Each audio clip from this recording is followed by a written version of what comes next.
Hello, everyone. Welcome to our 13th and last digital live of the 2026 winter. My name is Lale, and I'm one of the field managers here at the Digital Summer Clinic, also joined by Zach, my co host. And then we are interviewing someone very special today. We are interviewing Sufian, one of our mentors here at the clinic, but also known as Professor Q. Yeah, thank you for being here, Sufian.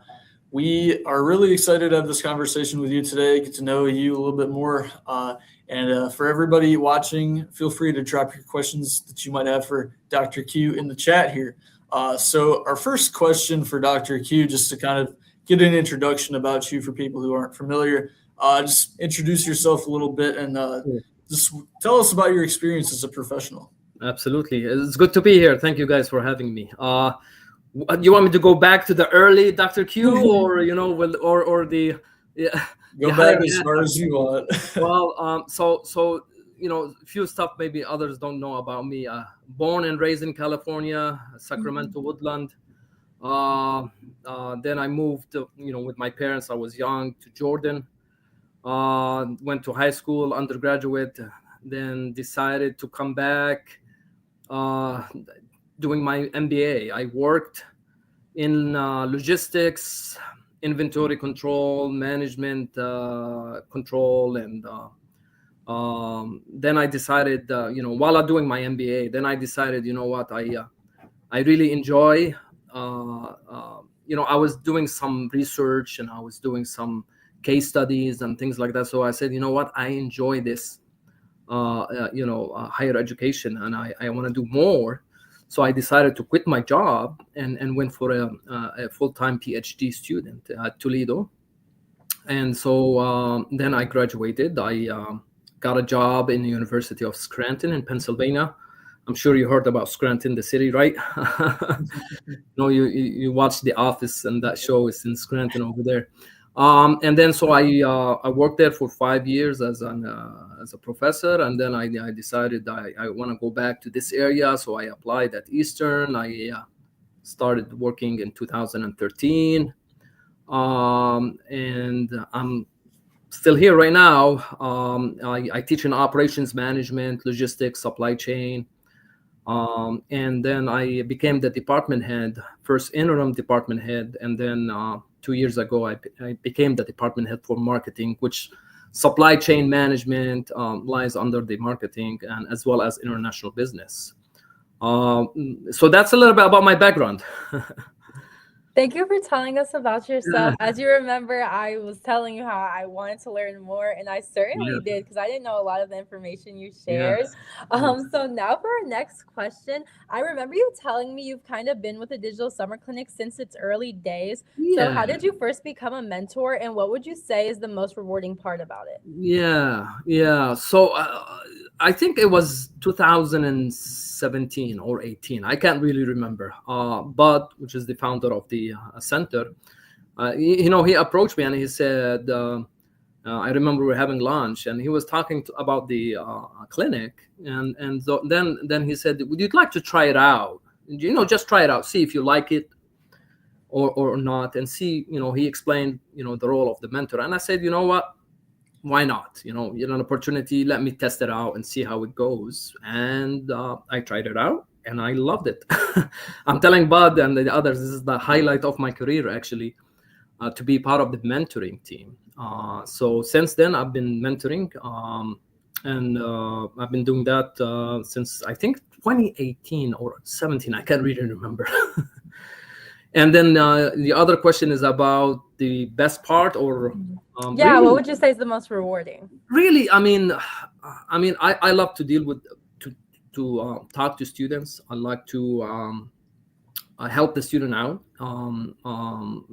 The rewarding part of this is seeing the transformation of students from the beginning, early stage where they don't have experience. This might be their first really real experience, feeling not confident enough to do well. Some of them just need any opportunity, and we're happy to offer that opportunity for them. So seeing the transformation from week one, where they started, And at the end of the internship, the whole complete makeover, let me say that, is rewarding because it opened the door for so many other opportunities for students. They build more confidence, they build more experience, more skill set, and it just really opened the door for so many other opportunities. Yeah, absolutely. I think having you and some of the other professors from Eastern Michigan, you guys are such a valuable resource to have, Thank you. and you just transform us. That's exactly what you do. So, in what ways do you and some of the other mentors really like support interns throughout the digital Yeah. summer? Good question. So during the or during the program or the internship, we meet on a weekly basis with the interns to see their progress, to see how things are going, any issues, any problems we would like to resolve. So that's the weekly meeting. But then we also meet with them outside the hours of those meeting to see, any opportunity to connect with the students, to hear their feedback. It's almost like a check-in, to see how things are going. And so that's how we kind of interact with the students. We provide many advices on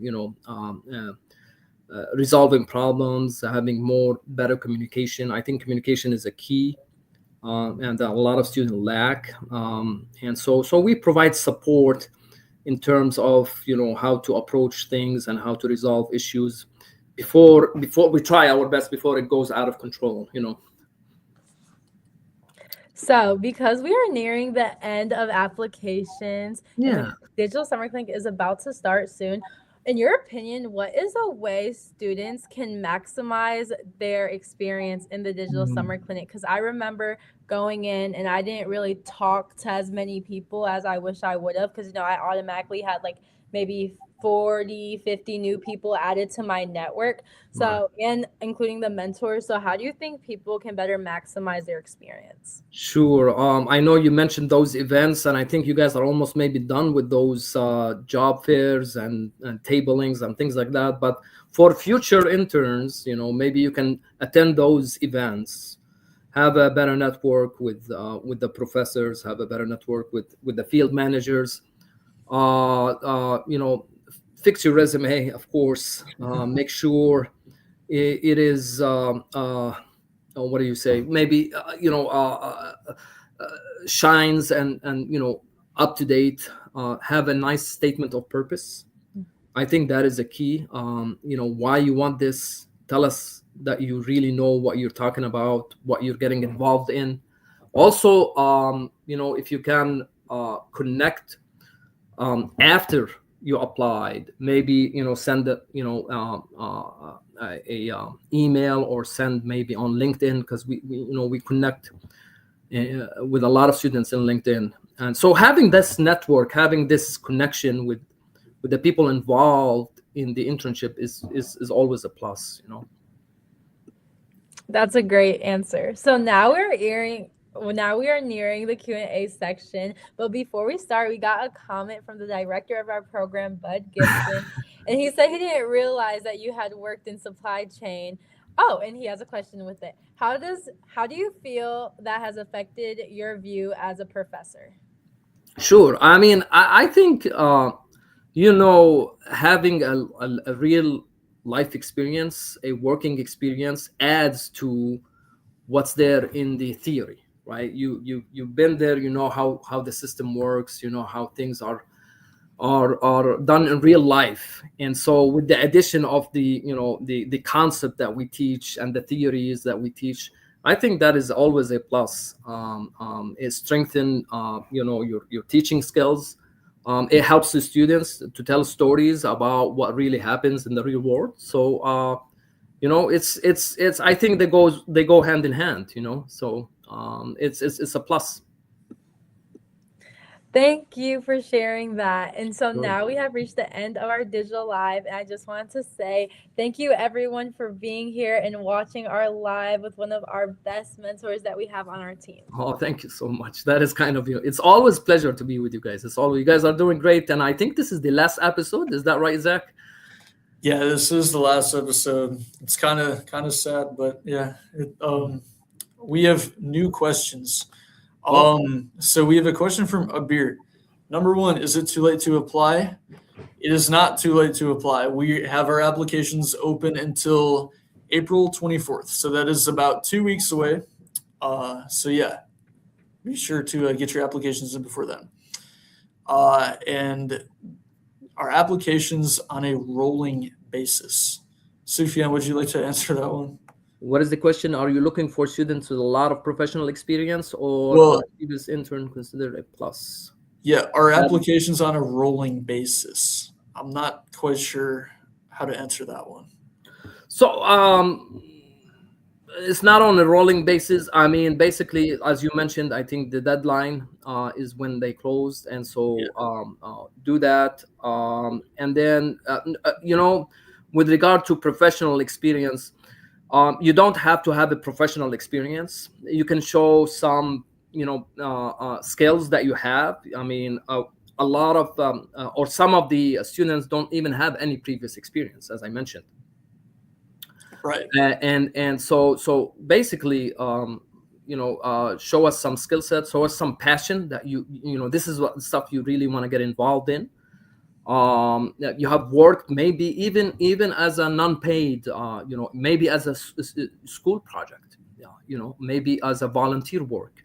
So yes, those you don't need to have a lot of experience, or you don't need to have a previous working experience to apply. Yeah, absolutely. I applied and I submitted a piece that I was particularly proud of. That was my hobby YouTube channel. So there you go. Any so experience, hobbies count as well. Yeah, it's a great example. So yes, absolutely. And as I think Bob mentioned, they're not on a rolling basis. Yes, there's a deadline, and you have to meet that deadline. Yeah. So we begin reviewing applications after April 21st. Kim asks, another mentor on the team, she asks, what is your favorite part of working with the other mentors? I mean, it's just we complete each other, I think. Everybody has his or her own strength. And so Kim is great with dealing with students. Alan Krita is great with dealing with students, connecting with them. So each one bring in the table some strengths. So I think we complete each other. I think Bud put in a great team, and we have the executive mentors as well, right? We have Nick Woods, right? So he's from Google, and we have also skipped my mind. The executive and resident also, Natalie Tang. Thank you very much. Sorry, Natalie. I don't know what's happened. But yes, so they're expert. They have a lot of working experience, and so it's a great team. Yeah, it really is, and you have a wide variety of people you can go to, and I think that's what makes it the best. Because you can go to different people for different things. Yeah, absolutely.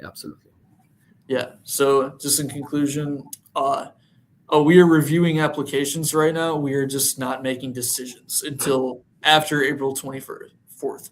You will receive interview invitations roughly end of April or early May. Interviews take place beginning of May into mid-May, and then decisions are made by Memorial Day. So that is basically the timeline for the application process. So please apply then. Yes, if you're hearing us, please apply and don't miss out the deadline. Yeah, and thank you, Abir, for the questions. They were really good questions. So we appreciate that. So, I think it's time to wrap up and conclude our last digital live of 2026 winter season. So thank you guys for being with us this winter. We really enjoyed these, and we're going to have some great episodes for you in the summer. So great. That is the Thursday, the what is it called? The informational for companies, I think that would be live, right? Yes, we have a company information session on Thursday. It will be from 4 to 5 p.m. So if you're watching and you're a company interested in working with us, that would be a great thing to attend. You can also drop your questions in the chat, just like you did here. So beautiful.